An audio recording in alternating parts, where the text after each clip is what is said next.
So may boyfriend ka ngayon, Antonia? Opo, ma'am.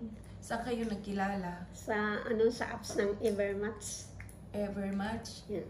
Ano yun, nagbayad ka to Hindi, register? may free naman na apps na para doon sa mga dating site. So ano yun, pinili mo lang yung Pinili ano? doon sa dating apps kasi mayroon naman doon na nagpipila yung mga foreigner na sa edad, mamimili ka sa edad, yung mga professional, mga So ilan taon na siya? 60 years old. Ano yun, walang asawa? Kasi baka mamaya may asawa Walang na. asawa kasi namatay Single? ang asawa niya nung COVID. Ay, naku. Walang Wala anak. silang anak. Oh. Kasi nasa malayo lagi yung kanyang destinasyon ng trabaho.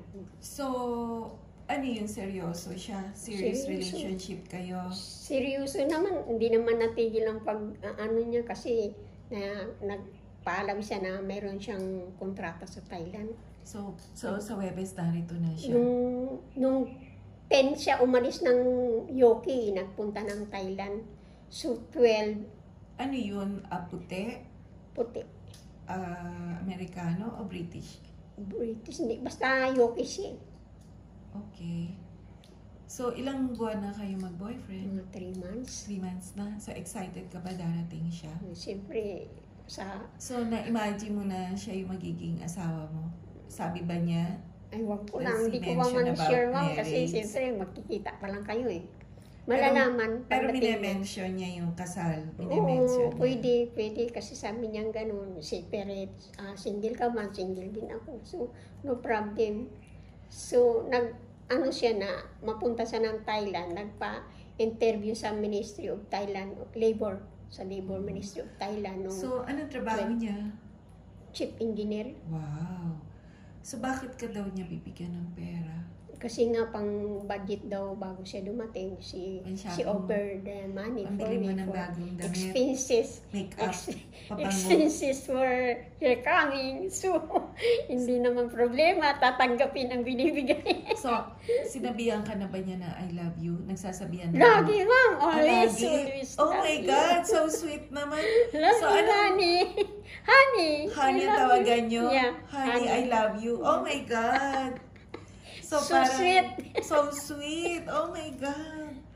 So yung palang, yung dati. Narinig mo dyan na nag-i-English ako, yun na yun kagabi. Yun.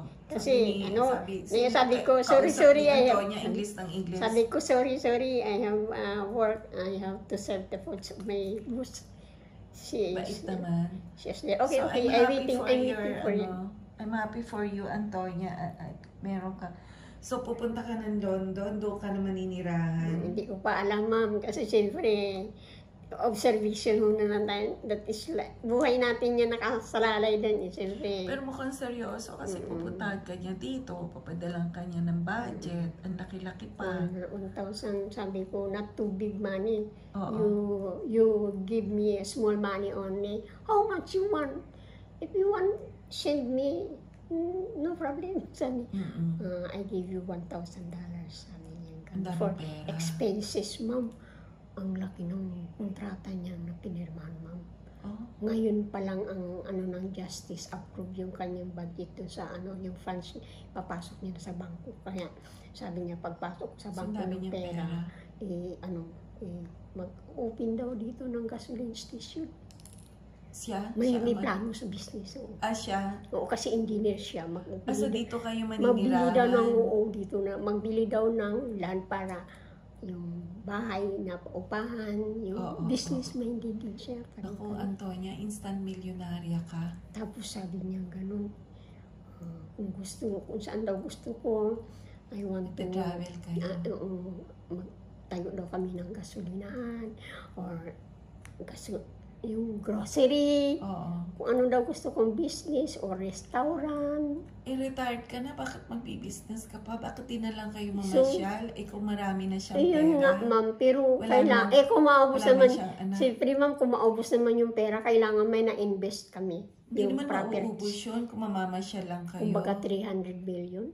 hindi Kaya naman niya ganyan mauubos yun. So, pagkatapos ng kontrata niyan, another contract na naman siya. Kaya nga. 60, Kung ganun, mag-retire na rin siya. kaya nga, kung ganun kalaking pera niya, bakit niya kailangan niya pa magnegosyo ng grocery? Siyempre, investment, ma'am. Malugi pa kayo. Kasi Ba't di na lang pag kayo mag-relax? nauubos naman yung pera, siyempre mag-relax, may mag-manage naman yan, Seryoso. siyempre. Kaya magandang may nag-invest, may ma-invest, ma'am, kasi may mauuwian ka ba? Bumili na lang kayo ng bahay. Pero Travel. huwag ka na magnegosyo. Nag-try ako Travel na lang kayo. Nag-try ako nag-search doon sa Batangas, ang layo, pangit ng bahay, pangit ng area. Sa Punta Fuego, overlook, magugustuhan niya doon. San- Overlooking. sa Punta Fuego. Punta Prego, Punta Fuego. Fuego. Isusulat ko sa papel. San, ano yun? Sa Batangas. Batangas. Magugustuhan niya doon. Mga malalaking bahay, mga mansion, tapos overlooking yung water. Overlooking. Oo. Tsaka may gate, may